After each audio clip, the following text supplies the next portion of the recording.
Hi மக்களே, welcome to day to day சமையல்.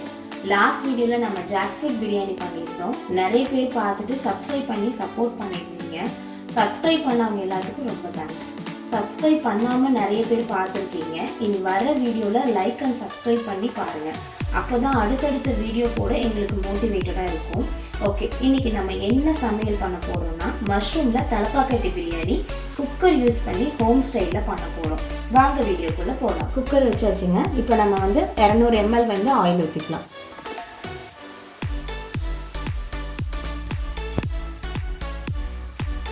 ஒன்று,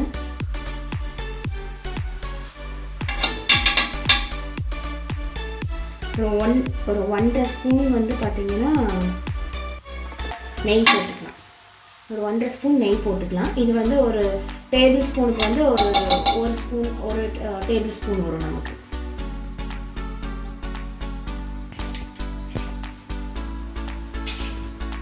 ஸோ நல்லா இதாகட்டும், எண்ணெய் எல்லாம் மிக்ஸ் ஆகும்.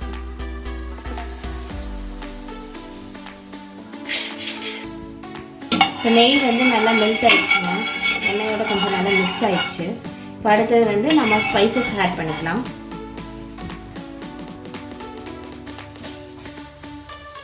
ஸ்பைசஸ் பார்த்தீங்க அப்படின்னா 2 கிராம்பு, ஒரு சின்ன பட்டை, கொஞ்சம் சோம்பு, ஒரு சின்ன பிரியாணி இலை. நம்ம தலப்பாக்கட்டிக்கு எல்லாமே அரைச்சிடுவோம், அரைச்சி தான் போடுவோம். ஜஸ்ட் ஃப்ளேவருக்காக மட்டும்தான் இதை ஆட் பண்ணுறோம்.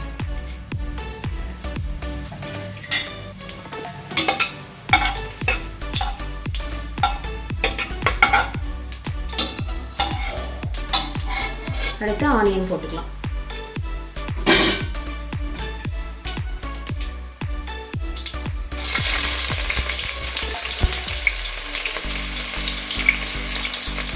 ஆனியன் நல்லா வதங்கட்டும்.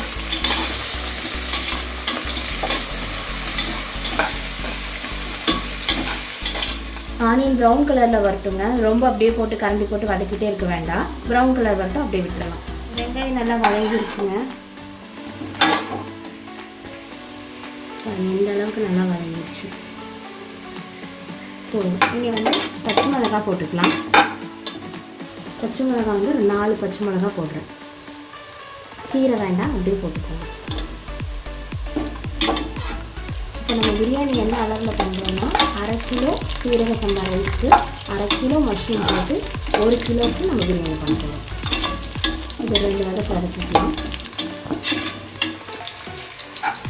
வெங்காயம் பார்த்தீங்கன்னா ஒரு 3 சின்ன வெங்காயம், சின்னதாக இருந்துச்சு அப்படின்னா ஒரு 3 போட்டுக்கோங்க. பெருசாக இருந்துச்சு அப்படின்னா 2 போட்டுக்கோங்க.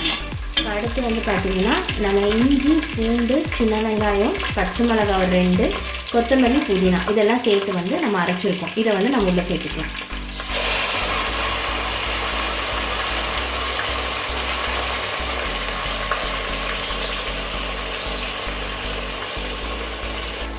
வதக்கிக்கலாம்.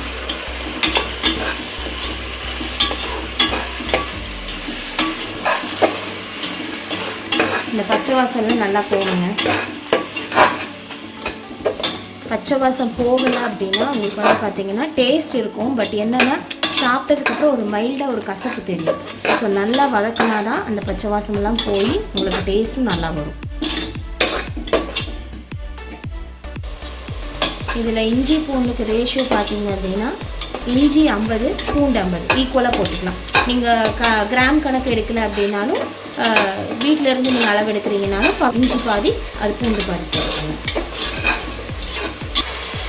இப்போ இஞ்சி பூண்டு போட்டு 2 நிமிஷம் வதக்கி வச்சுங்க. கொஞ்சம் அந்த ரா ஸ்மெல்லாம் அப்படியே போயிடுச்சு. அடுத்தது நம்ம தலப்பாக்கட்டிக்கான மசாலா அரைச்சி வச்சுருக்கோம், நம்ம அதை போட்டுடலாம்.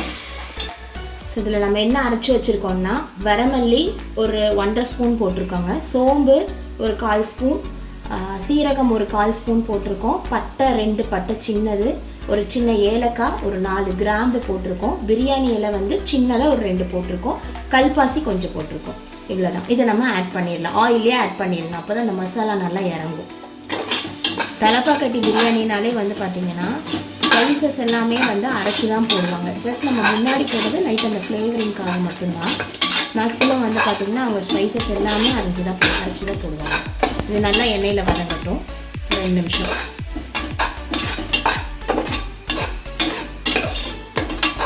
நீங்கள் நல்லா மசாலா மிக்ஸ் பண்ணி அந்த பச்சை வாசம் போனாதாங்க அந்த கசப்பு தன்மைங்கிறது வராது. ஸோ மசாலா வதங்குறதுக்குன்னு கொஞ்சம் டைம் கொடுத்து வதக்குங்க. ஸோ நல்லா பச்சை வாசம் போயிடுச்சுங்க, எண்ணெய் பிரிஞ்சு வந்துருச்சு. இப்போ நம்ம ஒரு கைப்பிடி மல்லி, ஒரு கைப்பிடி புதினா ஆட் பண்ணிக்கலாம்.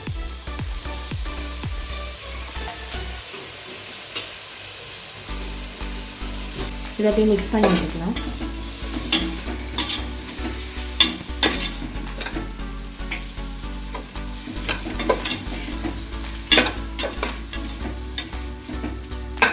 இப்போ தக்காளி ஆட் பண்ணிக்கலாம்.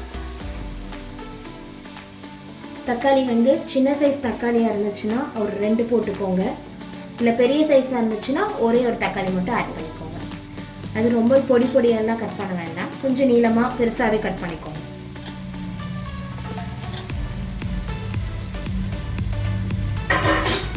தக்காளி நல்லா மிக்ஸ் பண்ணிக்கலாம்.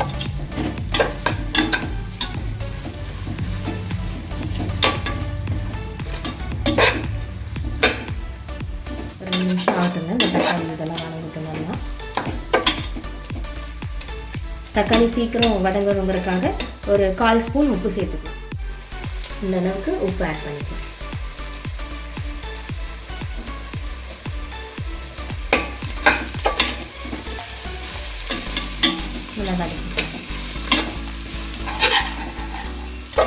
தக்காளி வதங்கிடுச்சுங்க.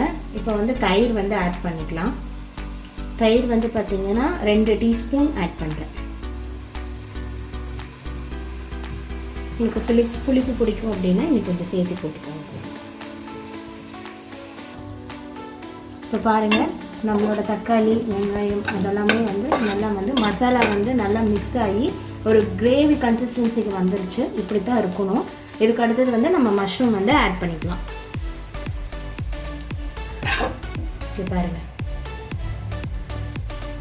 ஒரு கிரேவி கன்சிஸ்டன்சிக்கு இருக்குது. ஸோ இது ஓகே தான். இதுக்கு அடுத்து நம்ம வந்து மஷ்ரூம் ஆட் பண்ணிக்கலாம். இந்த மஷ்ரூமில் வந்து பார்த்திங்கன்னா கொஞ்சமாக மிளகாத்தூள், கொஞ்சம் உப்பு, கொஞ்சம் மஞ்சள்தூள் போட்டு ஒரு 10 நிமிஷத்துக்கு முன்னாடி வந்து பார்த்திங்கன்னா மேக்னேட் பண்ணி வச்சுக்கோங்க. நான் வந்து பெரிய சைஸ் மஷ்ரூமாக இருந்தால் 4 பீஸாக கட் பண்ணியிருக்கேன். சின்னதாக இருந்தால் வந்து பார்த்திங்கன்னா 2 பீஸாக கட் பண்ணியிருக்கேன். இப்போ நம்ம இதை வந்து இந்த மசாலாவோட ஆட் பண்ணிடலாம். கொஞ்சம் தண்ணி விடுங்க. இந்த தண்ணியோடவே போட்டுக்கோங்க. மஷ்ரூம் வந்து கொஞ்சம் தண்ணி வரும், அதோடவே ஆட் பண்ணிக்கோங்க.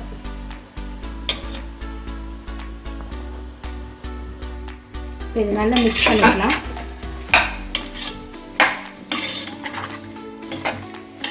ஸோ பார்க்கவே பாருங்கள் ரொம்ப கலர்ஃபுல்லாக இருக்குது. ஸோ நல்லா மிக்ஸ் பண்ணிவிட்டு ஒரு 2 நிமிஷம் வந்து பார்த்திங்கன்னா ஒரு தட்டு போட்டு மூடி வச்சிடலாம். அந்த மசாலா கூட அந்த மஷ்ரூம் வந்து கொஞ்சம் குக் ஆகட்டும். அப்போ தான் அதோட ஃப்ளேவர் கொஞ்சம் மஷ்ரூமில் இறங்கும்.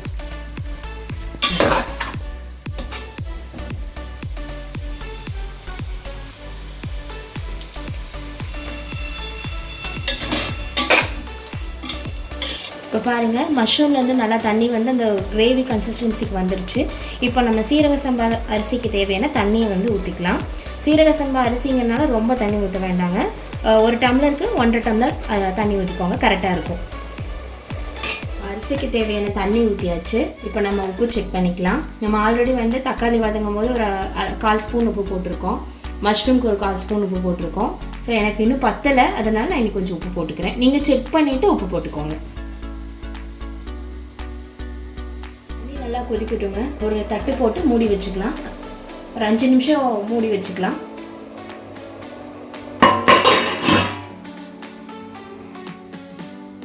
ஸோ இப்போ நல்லா ஆவி வந்துருச்சுங்க. தண்ணி நல்லா கொதிச்சிருச்சு. நம்ம எடுத்துகிட்டு அரிசி போட்டுடலாம்.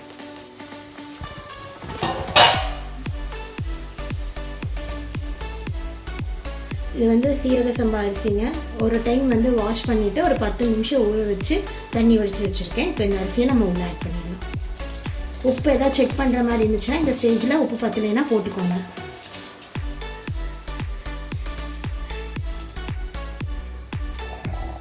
இப்போ அரிசி போட்டாச்சு. கொஞ்சம் மிக்ஸ் பண்ணி விட்டுக்கோங்க. ரொம்ப மிக்ஸ் பண்ண வேண்டாம், சும்மா ஒரு 2 டைம் மிக்ஸ் பண்ணிவிட்டு அது தண்ணி வந்து ஒரு 10 நிமிஷம் கொதிக்க விட்டுறாதீங்க. ஒரு 5 நிமிஷம், அதாவது அந்த ஆவி வெளியே வர ஸ்டேஜில் ஓப்பன் பண்ணி ரைஸ் போட்டுருங்க. இல்லை ரொம்ப நீங்கள் கொதிக்க வச்சிட்டிங்கன்னா தண்ணி சுண்டிடும். அப்புறம் உங்களுக்கு தண்ணி பத்தாமல் போயிடும், சாப்பாடு நல்லா வராது, அடி பிடிச்சிடும். இப்போ நம்ம குக்கர் வந்து மூடி போட்டு க்ளோஸ் பண்ணிடலாம். இப்போ இந்த ஸ்டேஜில் வந்து நீங்கள் புளிப்பு செக் பண்ணிக்கோங்க. தயிர் மட்டும்தான் நம்ம ஆட் பண்ணியிருக்கோம். இப்போ இன்னும் உங்களுக்கு புளிப்பு கொஞ்சம் வேணுங்கிற மாதிரி இருந்துச்சுன்னா லெமன் ஆட் பண்ணிக்கோங்க. எனக்கு வந்து தேவையில்லை, தக்காளி ப்ளஸ் தயிர் ஆட் பண்ணியிருக்கேன். ஸோ அந்த புளிப்பு எனக்கு கரெக்டாக இருக்குது. இப்போ நம்ம குக்கர் போட்டு மூடிடலாம். மூடி ஒரே ஒரு விசில் விட்டு இறக்கிக்கலாம். இப்போ அப்படியே கொதிக்க ஆரம்பிக்குது. இப்போ இந்த ஸ்டேஜில் மூடி போட்டு க்ளோஸ் பண்ணி ஒரு விசில் வந்தோடனே ஆஃப் பண்ணிடலாம்.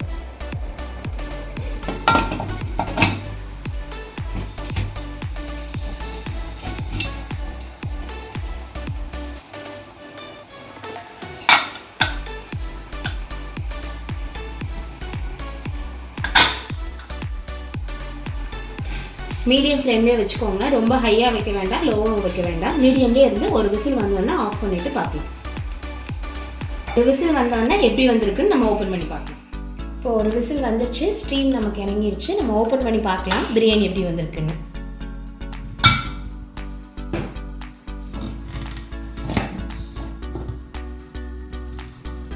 செம்ம அரோமாங்க, செம்மையாக வருது வாசனை. நம்ம இதில் வந்து மல்லி புதினா மேலே தூவி விட்டுட்டு மிக்ஸ் பண்ணி பார்க்கலாம் ரைஸ் எப்படி இருக்குன்னு.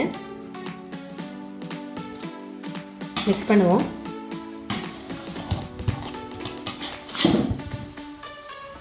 பாருங்கள், ரைஸ் கொஞ்சம் கூட சீரக சம்பா அரிசி தான், உங்களுக்கு கொஞ்சம் கூட உடையாமல் இருக்குது. அரோமா அவ்வளோ சூப்பராக இருக்குது. இந்த ரெசிபி கண்டிப்பாக நீங்கள் வீட்டில் ட்ரை பண்ணி பாருங்கள். ட்ரை பண்ணி பார்த்துட்டு எப்படி இருந்துச்சுன்னு சொல்லிவிட்டு கமெண்டில் சொல்லுங்கள். பாருங்கள் ரைஸ் எவ்வளோ இதாக இருக்குன்னு பாருங்கள்.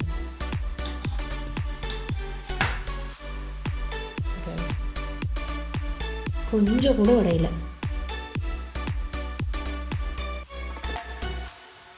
கலரும் பாருங்கள், அந்த தலப்பாக்கட்டி பிரியாணிக்கு உண்டான கலர் இந்த கலர் தாங்க, இப்படி தான் இருக்கும். ஏன்னா இதில் ரெட் சில்லி பவுடர்லாம் நம்ம போட மாட்டோம், ஒன்லி அந்த மசாலா வந்து கிரைண்ட் பண்ணி போடுறது தான்.